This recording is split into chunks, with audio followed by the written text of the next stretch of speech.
Bonjour et bienvenue dans notre série de podcasts du CFPCO.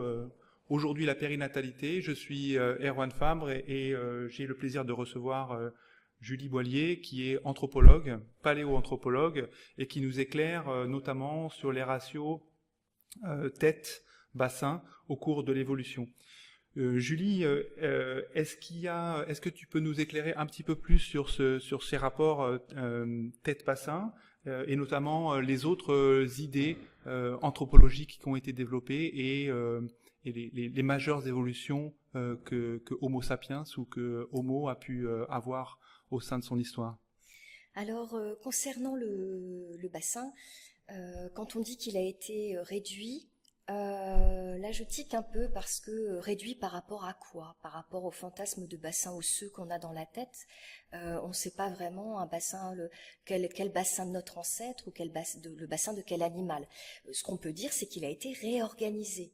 Si oui, le diamètre avant-arrière, donc antéro-postérieur du bassin s'est réduit, et par contre, le diamètre transversal a été agrandi. Donc non, le bassin s'est réorganisé.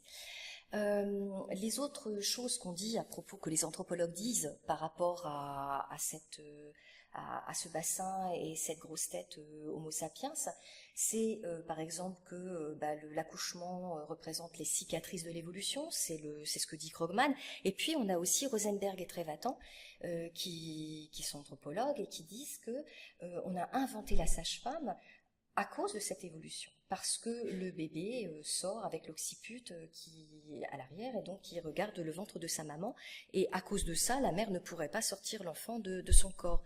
Donc, on n'a pas besoin de sortir l'enfant du corps de la femme pendant l'accouchement.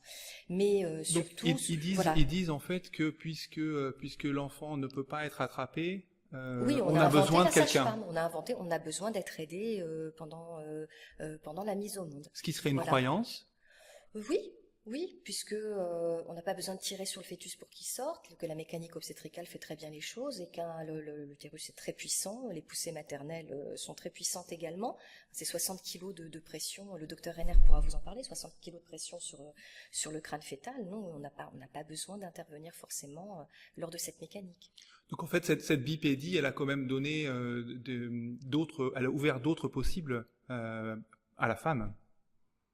Oui, puisqu'on disait précédemment comme elle avait les mains libres, cette femme qui était devenue bipède, elle pouvait s'occuper de son enfant, elle pouvait se mobiliser, elle pouvait mobiliser son bassin et changer de posture pour pouvoir sentir son bassin et l'aider à s'agrandir là où il fallait. D'accord, d'accord. Je vous remercie beaucoup. Merci Julie.